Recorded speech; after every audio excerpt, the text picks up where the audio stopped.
morning. So Microsoft's been doing open source for quite a long time. Last I checked, it's about at least a decade, and we do quite a bit of open source. I looked today under the Microsoft organization on GitHub, and there's at least 2,500 projects there. And if you look under the Azure organization and a few others, there's, I'm sure, quite a bit more. But we haven't always done open source that well. And so what I wanted to talk about today is sort of the learning and the journeys that we're going through as a company and how we do open source at Microsoft. And we're going to use the story of Visual Studio Code to tell that story. We're going to talk about Visual Studio Code. So how many people here know of Visual Studio Code? Ooh, nice. All right. So I just want to start off with a fun little tweet that we got. This picture right here is the Prime Minister of Singapore. And he's learning how to code on Visual Studio Code, which I thought that was pretty cool. But it doesn't stop there. Who watches Silicon Valley? All right, not as many people as use Visual Studio Code, but more are going to use it because of Silicon Valley. Because in the last episode of the season finale of Silicon Valley, if you zoom in there on the lower left-hand corner, they're actually using Visual Studio Code. So that's good. Good free advertising for us. We didn't have to pay for that at all. So most of you know what Visual Studio Code is. It's our cross-platform, lightweight, open source editor. The whole idea is that it integrates with other tools. It's not a contained IDE where everything happens inside. Use it with other tools. We try to release it as a service, so it releases every day, as a matter of fact. And we do what we call development in the open. So Visual Studio Code didn't just sort of pop up out of nowhere. Oops, sorry. Actually, before I go there, let me talk about the momentum. Yes, sorry. So we do have quite a bit of good momentum on it. There's more than 4 million active monthly users of VS Code. There's more than 7,000. There's almost 9,000 in the gallery right now. We have an NPS score of 62. If anybody tracks NPS scores, that's a very, very high number. It's not as high as your Apple iPhone, but it's still pretty good, especially for a developer tool. And we saw the State of JavaScript survey that came out at the end of last year. We were pretty clearly in first place for a number of tools out there for JavaScript development. And we'll talk about what that means in a minute. But as I was saying before, Visual Studio Code didn't just come out of thin air. A few years ago, we were sort of looking at our developer tools, and we were looking at the audience, and we were saying, hey, we talk to .NET developers on Windows. And we do a really good job of that with Visual Studio. But there's a whole set of developers out there that we don't have a conversation with. And I like to tell the story kind of like this. If you go into Starbucks and you sit down, you look around, there's a bunch of really cool kids, like most people in this room, sitting there with their Mac, they get their headphones on, and they're typing away, and they're programming, they're doing all the latest frameworks, doing open source. And if I come in as somebody from Microsoft, I may have Visual Studio, which is a really, really great development tool. It has some of the best debugging and IntelliSense out there. And if I want to talk to you, I can't. I can't walk up and go, hey, really cool kid with a Mac.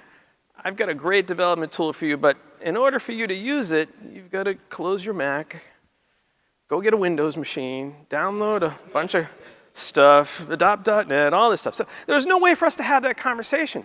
So we decided that we really need to go and be where the developer is, meet the developer where they are, not say, hey, if you want to program for our platform, it's great, you need to come to us. And that doesn't work anymore.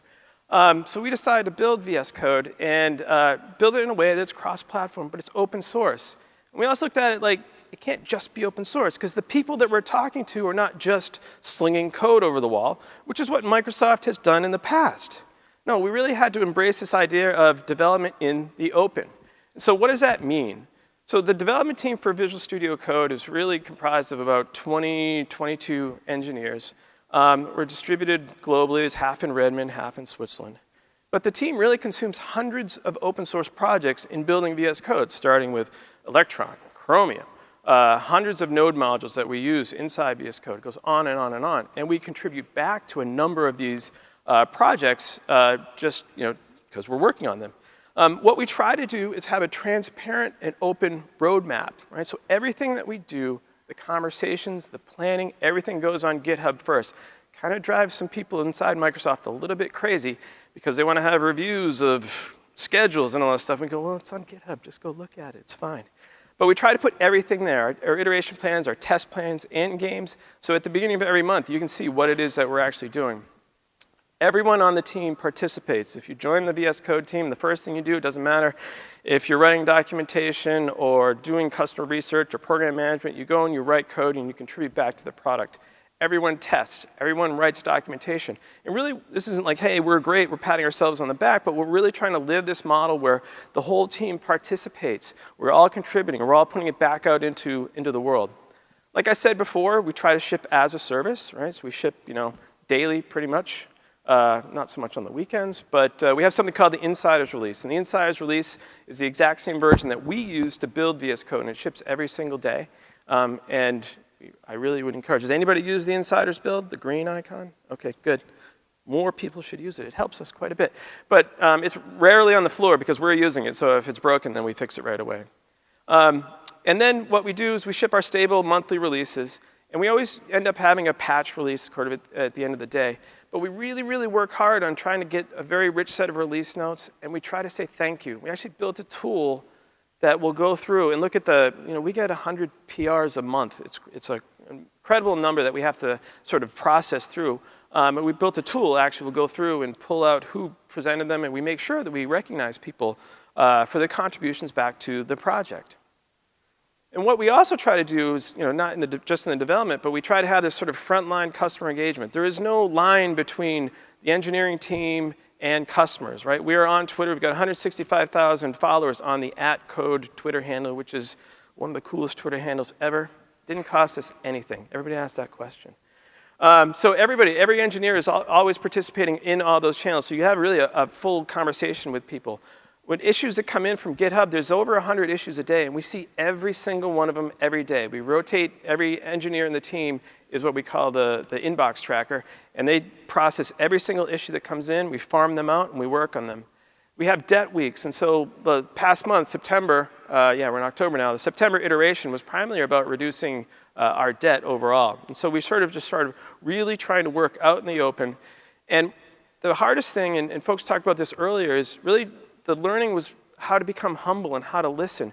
We had issues in GitHub that were just sort of like these very passionate discussions about things like tabs, the icon. Did anybody remember the different colored icons? People were very passionate about that. And we had to listen, and we had to learn, and we had to respond in the open. And that's what we've come to do with VS Code. And so the other model that we also follow is this idea of no broken windows. And so if something happens, something negative happens, we want to reach out and understand what was going on and see if we can't fix it. So we had this article came out, why I won't be switching to VS Code anytime soon. It hurt us deeply.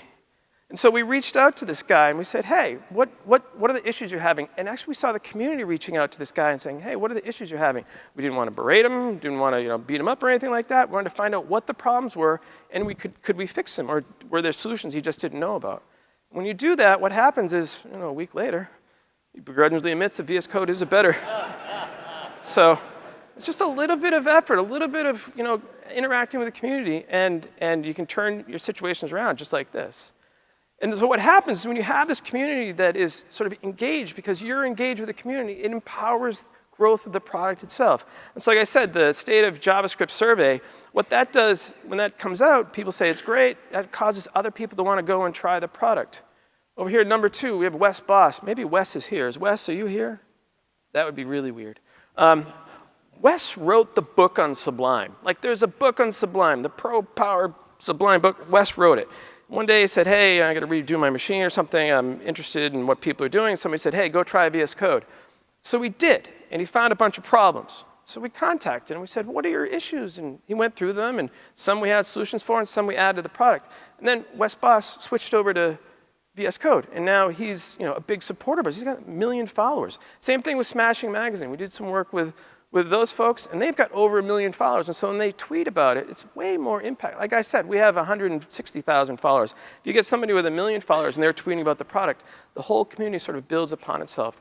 And this is really what happens when you sort of work in the open. Not just open source, you work in the open. And for us, for Microsoft, it really helps to change perceptions of Microsoft. Because for a while, I admit, there were some negative perceptions of Microsoft. And we're not out of the woods. We're trying to improve that. But a lot of people that we could never talk to, this guy, if you told me 15 years ago my favorite editor on Linux would be made by Microsoft, I'd have laughed at you, right? So those are great things to see. So by doing development in the open, we connect with customers much more frequently and easily. It drives development and growth of the product, and also helps us change the perception of Microsoft so people are more open, more able to come and talk to us about other things we may have. And my time is up. Thank you very much. Happy coding.